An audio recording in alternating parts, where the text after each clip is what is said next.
છેલ્લો અને 16મો ગ્રંથ સેવાફલમમાં શ્રી મહાપ્રભુજી આગળના 15 ગ્રંથો મુજબ જીવન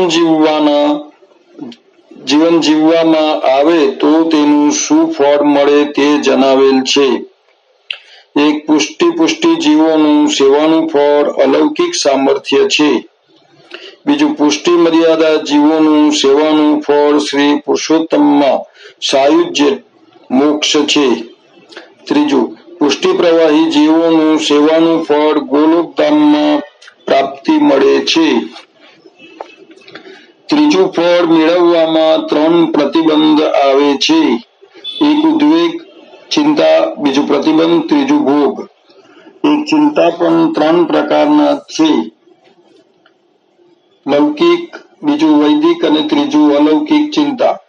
ચિંતા થવાના મુખ્ય 4 કારણો છે: એક ભય, બીજું અવિશ્વાસ, ત્રીજું અન્યાશ્રય અને ચોથું અસલામતી. બીજું પ્રતિબંધ 2 પ્રકારના છે: એક જીવકૃત અને બીજું ભગવત્કૃત પ્રતિબંધ.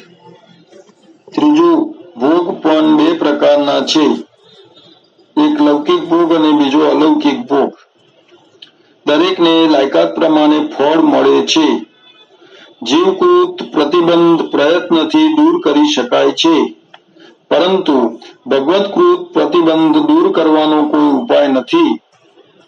પ્રભુની જ એવી ઈચ્છા જાણી ચિંતા કરવી નહીં.